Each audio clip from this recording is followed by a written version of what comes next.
Hello there, I'm Catherine and welcome to day 2 of my lab, which is Liberate, Align, Brand. So we're on day 2 of the Liberate section, and today I am planning to tell you the story of the Divine Mother in the form of Durga and how she liberated the earth from the demon forces.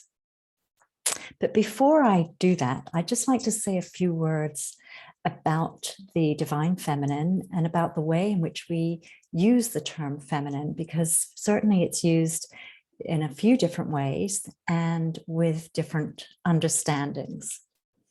As I see it, we use the term feminine in 3 main ways.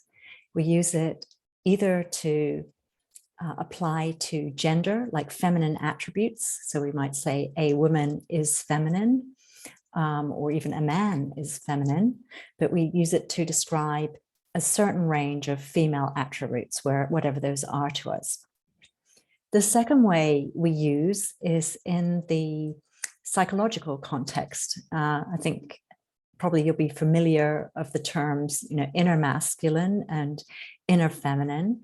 This relates to the 2 sides of our psyche, the range of possibilities we have, both right and, if you're using both the right and left brains, basically.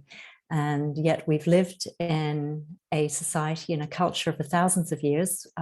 Patriarchy has been the predominating paradigm, and patriarchy tends to elevate all things that might be considered masculine or more suited to brains that are more male than it does things that are attributed to be feminine and brains that are more female.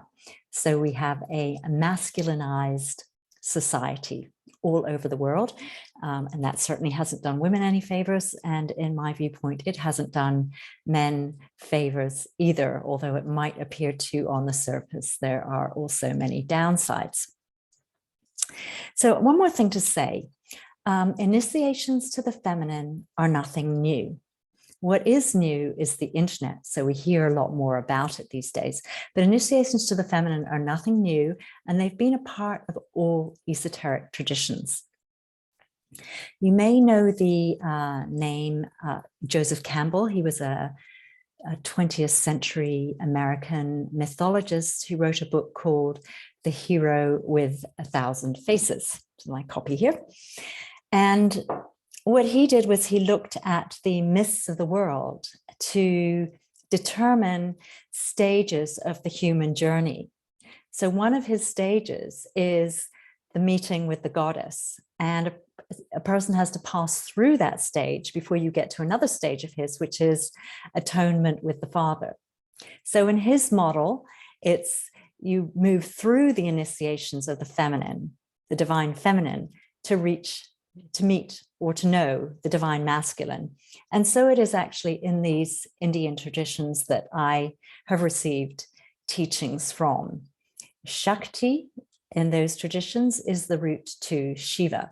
So we're talking here now about the 3rd way in which we use the term feminine, which is in the cosmic transpersonal level. So we're not so much talking about the earth goddess view of the feminine that we often see in the European pagan traditions and other earth-based traditions. We're talking now about something cosmological that accords actually with the principles of quantum physics. These deities represent different aspects of energy, the female deities. So Shakti is power. The term Shakti actually means the flow of power. So Shakti is energy, power, transformation.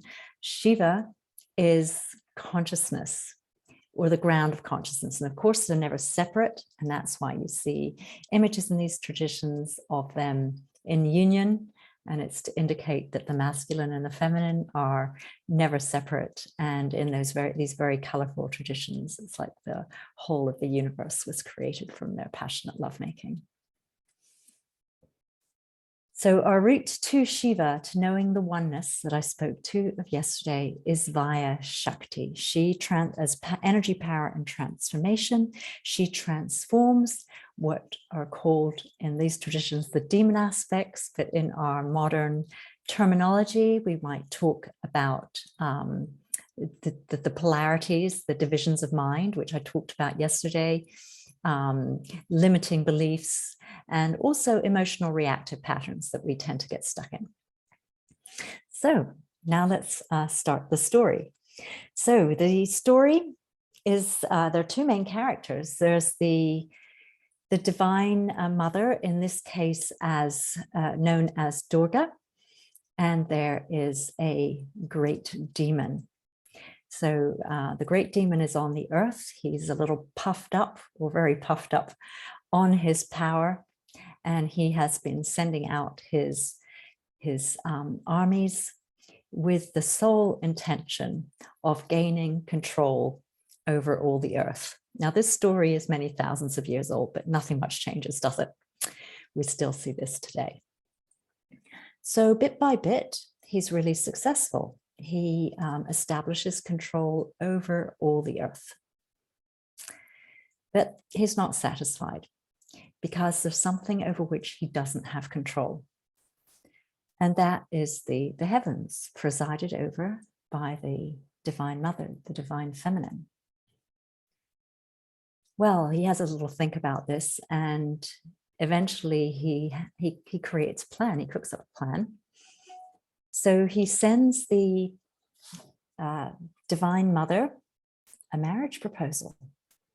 Yep. He says to her, she sends her a marriage proposal. He asks her to marry him.